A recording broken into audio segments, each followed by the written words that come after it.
반갑습니다. 유튜브 초반이라 소개 좀 길게 하도록 할게요.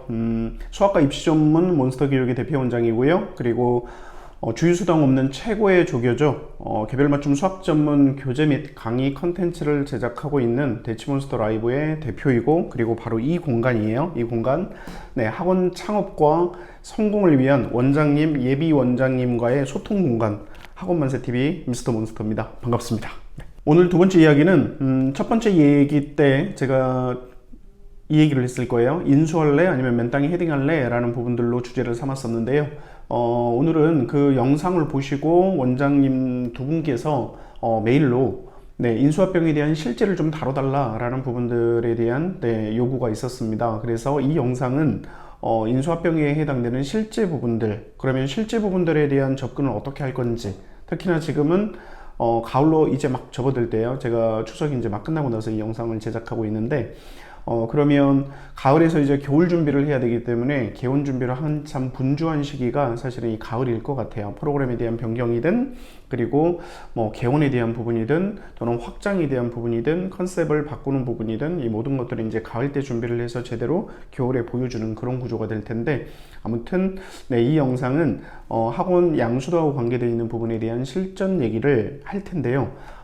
제가 부동산에서는 이걸 임장이다라고 얘기를 해요. 실제 가보기도 하고 주변 상황도 파악도 해보고, 그 다음에 그 가치가 맞는지 물어도 보고 라는 부분들을 임장이라고 하는데, 여기는 학원이잖아요. 그리고 또 실제 임장 후에 제가 거기에서 나오는 학원을 제가 여기서 소개한다는 것은 굉장히 신뢰고 무례에 해당되는 부분이기 때문에 그렇게 하지는 않고, 제가 업체 홈페이지에 있는 내용들 중에 몇 개를 좀 골라봤습니다. 그랬을 때 대체적으로 이제 교습소라든지, 그 다음에 학원, 그 학원도 이제 수학학원, 영어학원 또는 영수 전문학원 해서 이제 보통 한 4가지 케이스로 제가 준비를 해봤는데요.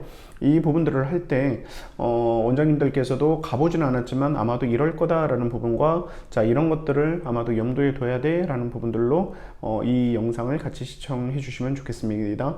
자, 관심과 응원, 물론 구독과 좋아요는 사랑이고, 그 다음에 영상 제작에 정말 큰 도움과 힘이 됩니다.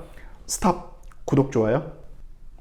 자, 우리가 제일 먼저 해야 될 게 결국은 사이트에 들어가는 부분입니다. 그러면 사이트는 어떻게 찾습니까? 라고 하게 되면 사이트는 아주 간단해요. 포털 사이트에다가 학원 매매 딱 치시면 끝나요.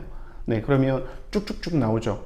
보통은 일반적으로 학원 매매를 치게 되면 보통 한 10개에서 20개 정도가 나오고, 뭐 부동산 관계되어 있는 부분들도 일부는 있긴 하겠지만은, 말 그대로 학원 매도수를, 학원 매매를 담당하고 있는 업체 부분들, 이게 실질적으로 이게 그 학원 매도수에 해당되는 부분에 대한 부동산이다라고 보시면 될 것 같고요. 네, 그러면 거기 아무런 사이트에 들어가시면은 리스트들이 쭉 있을 거예요. 그러면 원하는 지역이라든지 아니면 원하는 학원의 형태, 그 학원의 형태가 어학원일 수도 있고, 뭐 중고 영어 전문 또는 예를 들어서 수학 전문, 영수, 그 다음에 뭐 국어, 과학, 뭐 관계없죠. 네.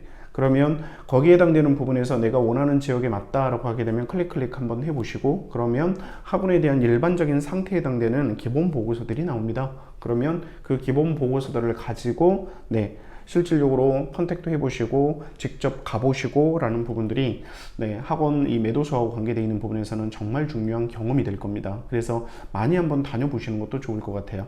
그러면 학원이 어떤 모양새를 가지고 있고 어떻게 운영이 되고 있고, 그 다음에 한 가지만 가지고, 또는 예를 들어서 거기 소개시켜주는 분들에 대한 얘기만 듣고, 또는 그쪽 원장님 얘기만 듣고 나서 갑자기 나는 이거 계약할 거야 라고 하는 부분들이 굉장히 위험할 거예요.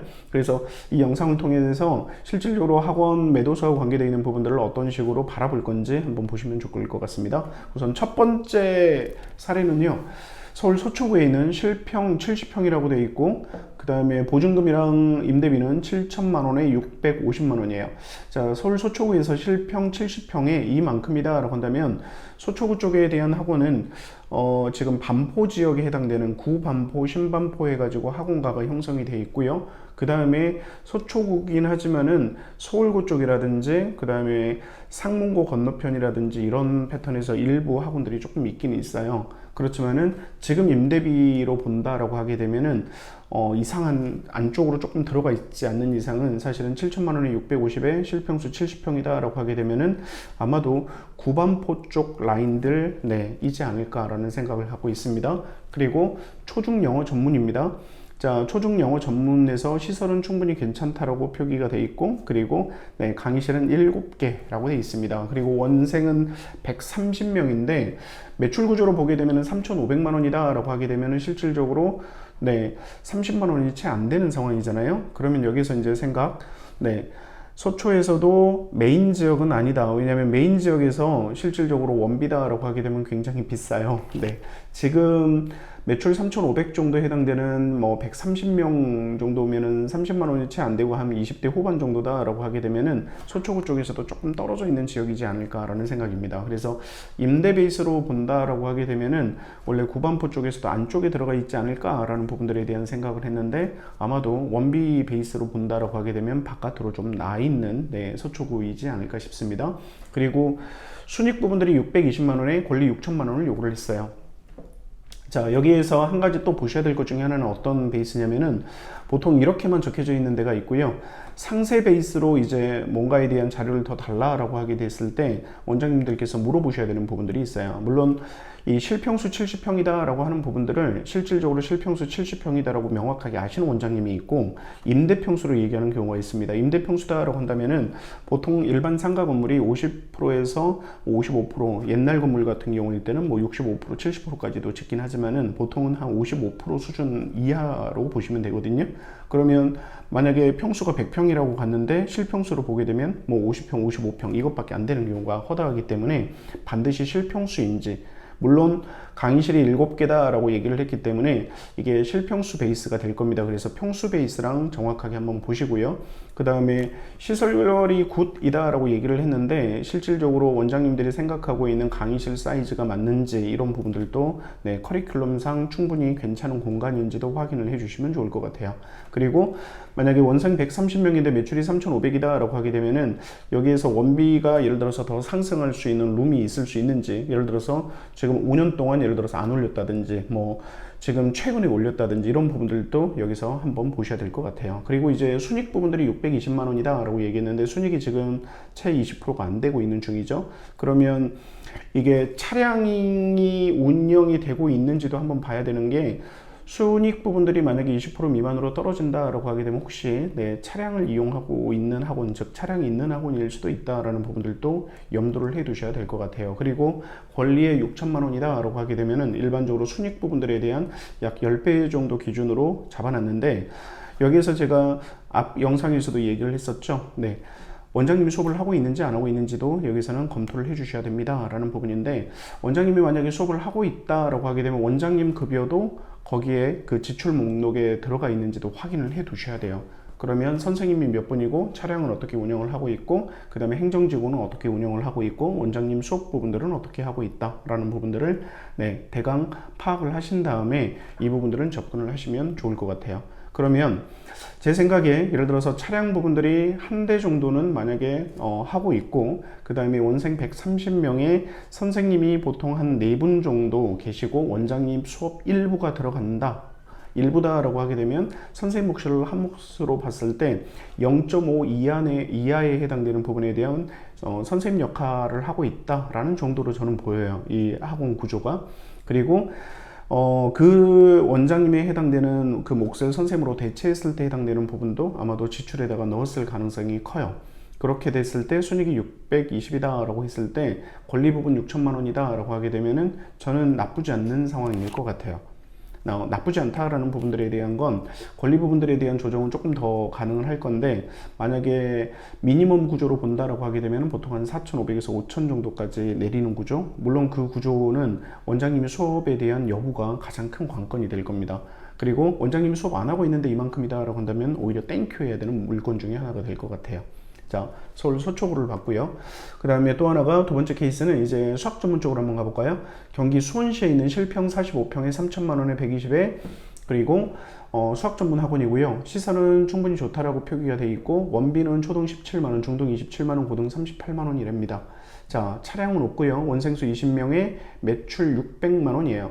자, 600만원이다 라고 나오면 평균 30만원 구조가 되겠죠. 그러면 초중고에 해당되는 부분들이 일부 보일 것 같아요. 원생 20명 중에 고등부 아이들이 일부 아이들이 있고 초등보다는 중등이 많은 구조가 될 것 같고요. 그래서 아마도 한 5명, 10명, 5명 정도 구조가 원생수 20명으로 구성되어 있지 않을까라는 부분이고, 그렇게 되면 얼추 약 매출 600만 원이 만들어질 건데, 여기서 보시면 순이익이 400만 원이에요. 그러면 순이익이 400만 원이다 라고 하고 권리를 500만 원이다 라고 하고 주변에 초등학교 2개, 중학교 2개다 라는 부분들로 진행이 됩니다. 실평수 45평이면 교습소가 아니고 학원이에요. 자, 그런데 여기서 이상한 게 하나가 있죠. 매출이 600인데 순이익이 400이에요. 그러면 순이익이 400인데 지금 보시면은 120만 원이잖아요.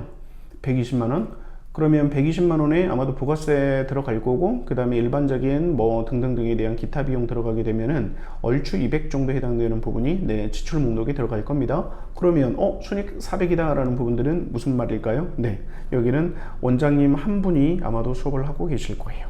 네, 그리고 20명을 담당하고 있는, 어찌 보면 학원의 명칭이긴 하지만 사실은 교습소 패턴처럼 보이는 그런 학원이 이 학원이지 않을까라는 부분이고, 실질적으로 원장님이 수업을 하시다가 학원을 더 못 키웠을 수도 있고요. 아니면 학원 자체가 원래 학원 자체가 있다가 이만큼 감소하면서 원장님이 수업을 하게 되는 그런 구조일 수도 있습니다. 그러면 여기에서 순이익에 해당되는 400만 원이 실제 400만 원입니까? 라는 부분들은 아니에요. 만약에 교습소의 형태로 움직인다라고 하게 되면은 이건 학원이다라고 하기보다는 사실은 교습소 쪽이 조금 더 가깝다? 그러면 원장님이 수업했던 그 아이들이 원장님이 바뀌어졌다라고 했을 때 혹시라도 이 20명을 다 받을 수 있습니까? 라고 하게 되면은 미니멈이요. 미니멈 50%는 날아갈 수 있다라고 보시면 될 것 같아요. 거기다가 수원 지역은 여기서는 수원시라고 돼 있긴 하지만은 초등 원비가 17만 원이다, 중등 원비가 27만 원이다 라고 한다면 중등 원비는 수원 지역의 일반 수원 지역이다 라고 하게 되면 조금 낮은 편에 속해요. 그러니까 높진 않습니다. 오히려 평균 이하 쪽에 조금 더 가까운, 또는 평균이나 평균 이하 쪽이 조금 더 가깝고, 초등이 17만 원이다 라는 부분들은 어떤 의미냐면은 사실은 이게 경제력이 있는 베이스는 꼭 아닌 것 같아요. 그러니까 초등 원비를 볼 때 초등 원비를 보게 되면 되는데, 초등 원비가 10만 원대를 구성하고 있다, 기도 수원에서 만약에 그만큼을 하고 있다라고 한다면 수원에서도 약간 신시가지 쪽이 아니고 구시가지 쪽에 조금 더 가까울 만한 지역?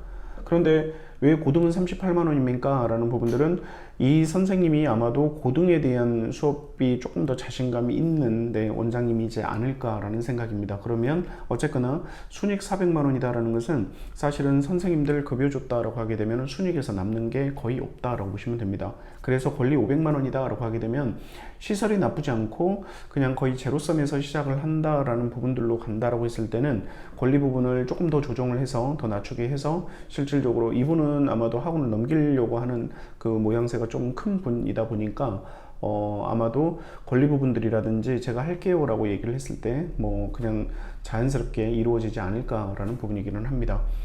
만약에 이 학원에서 주의해야 될 부분들이다 라고 하게 되면은 사실은 이 원비에 해당되는 부분이 중고등부야 뭐 그런다고 치는데 뭐 중 이상은 되니까, 그러니까 평균 이상은 되니까. 그런데 초등부를 만약에 진행을 확장을 시키겠다라는 목표를 갖고 있는 원장님이 이 지금 학원을 만약에 인수를 한다라고 했을 때 제일 1번에서 주의해야 될 것 중에 하나가 아마도 초등 원비가 될 거예요. 초등 원비를 어디까지 올릴 수 있을 건지 해당되는 부분에 대한 시장 조사를 반드시 필요한 그 지역, 지금 물건 두 번째 해당되는 형태로 보시면 될 것 같습니다. 그리고 세 번째는 지금 경기 공포예요. 경기 공포인데 실평수 80평에 5천만 원, 320만 원에 영수학원이네요. 시설은 좋다라고 돼 있고 원비는 20에서 30만 원이다라고 해서 러프하게 잡아놨는데 강사는 5명, 아마도 영수니까 영어 선생님, 수학 선생님이 있겠죠. 자, 그런데 이제 문제가 한번 쓱 보세요. 강사 5명인데 690만 원이에요. 경기 군포인데요. 자, 경기 지역인데 만약에 강사 5명이 690만 원이다 라고 한다면은 평균적으로 보게 되면은 뭐 파트 선생님이 아마도 2분, 3분 정도가 계실 수도 있고요. 특히나 영수학원인데 쭉 한번 더 봐볼까요?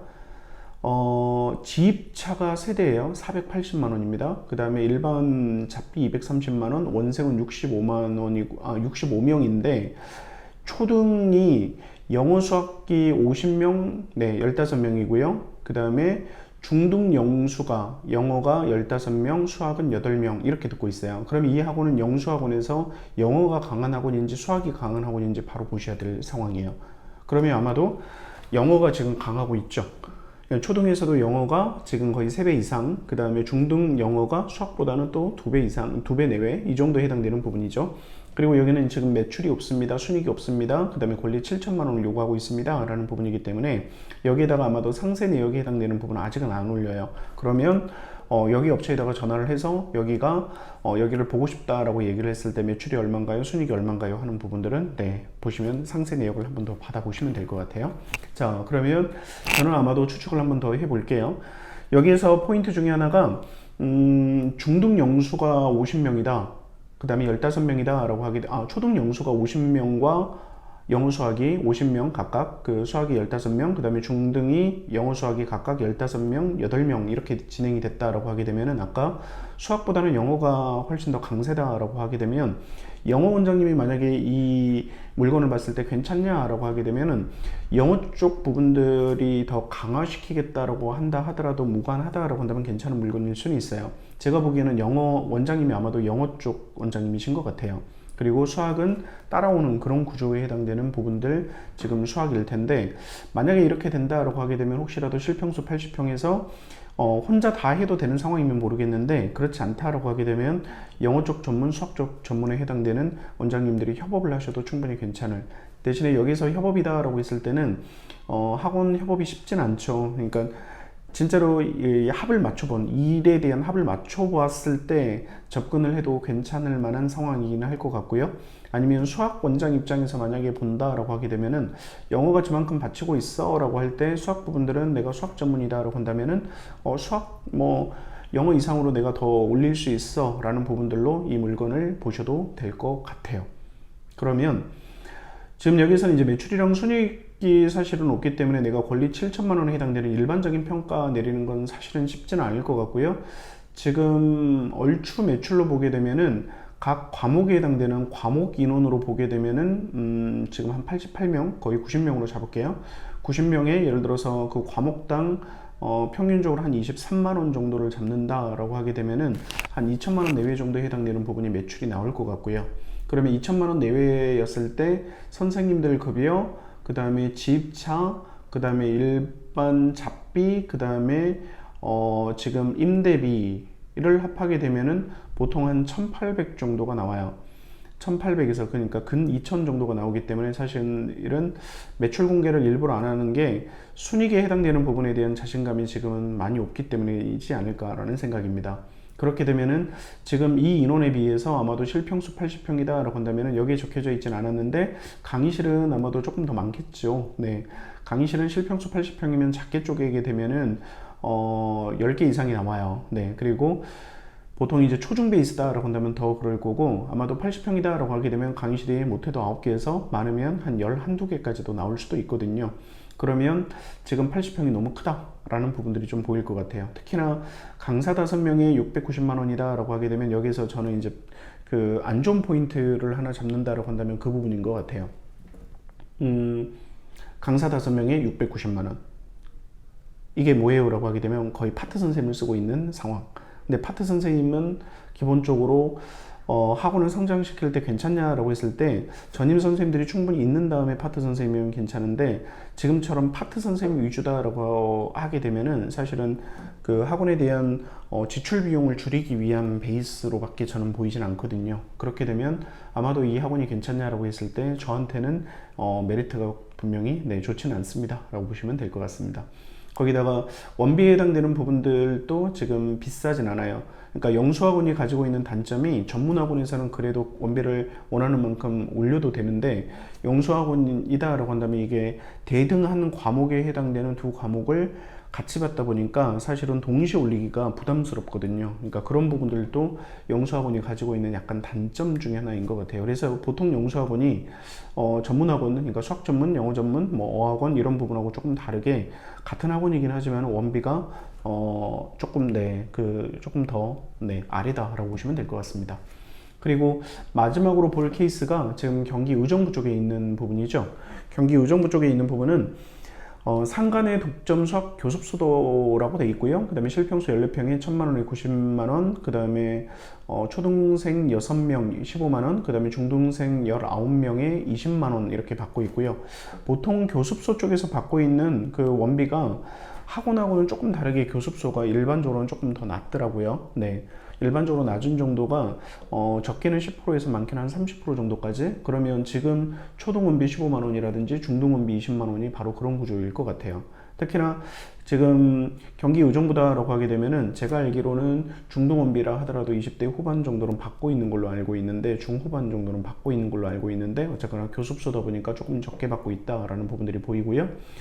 매출이 450만원에 순이익이 350만원이다 라고 한다면 그냥 정말 임대비 내고 내가 알아서 하는 그런 공간 이 정도인데, 만약에 그 지금 희망권리가 1200만원이에요. 그러면 교습소 같은 경우일 때는 그렇게 보시면 돼요. 교습소를 왜 보내냐라는 부분들은 크게 두 가지입니다. 원장님이 정말 좋아서 하나고요. 그 다음에 하나는 집에서 가까우니까 안전 문제, 차 태우기 싫어서 라는 부분들이 분명히 또 있거든요.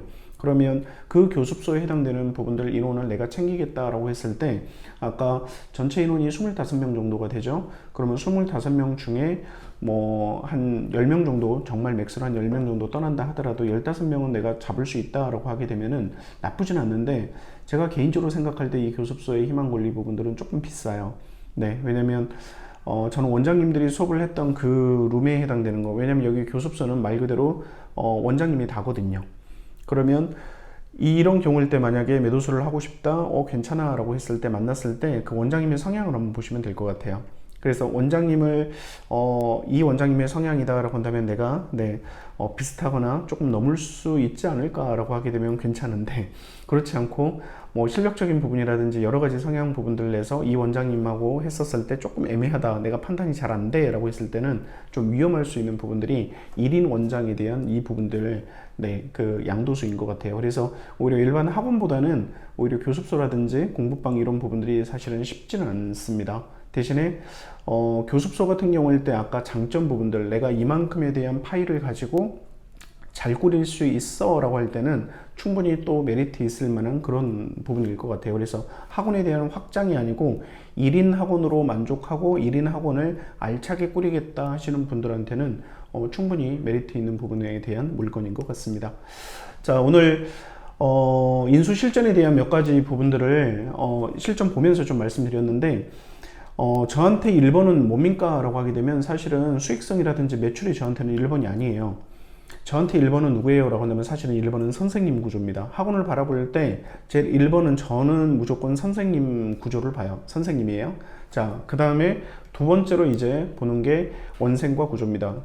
자, 그러면 그 첫 번째에 해당되는 선생님에 대한 역할은 뭐예요? 라고 하게 되면 선생님은 이게 지극히 안정적이고 지극히 정상적인 선생님을 운용을 하고 있냐라는 부분들이 첫 번째고, 그 다음에 이제 그게 괜찮다라고 하게 되면 그 다음에 봐야 될 게 원생이라든지 그 다음에 매출 구조, 그 다음에 학원에 대한 여러 가지 인테리어 상태, 이런 부분들이 아마도 인수할 때 들어가게 되는 목록이 되지 않을까 싶습니다. 물론 거기에 내가 더 성장을 해야 되겠다라고 하게 되면 반드시 외부적인 환경도 같이 조사를 해서 지역성에 해당되는 부분도, 왜냐하면 이 지역성이 뭘 결정합니까? 라고 하게 되면 학원의 원비를 결정을 해요. 그렇기 때문에 주변 학원들에 대한 원비라든지 이런 부분들이 생각보다 높은지 낮은지, 또 낮으면 이유가 뭔지, 높으면 이유가 뭔지 해당되는 부분들까지 보시면 될 것 같고요. 그런 다음에 보증금이라든지 임대료라든지 여러 가지 관리비, 그 다음에 뭐 기타 잡비 이런 부분들이 들어가겠죠. 그러면 여기에 하나 또 놓치지 말아야 될 것 중에 하나가, 지금 이 부분들은 업체에서 만약에 같이 진행을 한다라고 하게 되면 사실은 업체 분들한테 적정 부분에 해당되는 뭔가를 드려야 될 거잖아요. 그게 이제 수수료인데, 수수료 부분은 보통 권리금 부분들에 어느 정도냐면은 아주 말 잘하면 5%까지 네.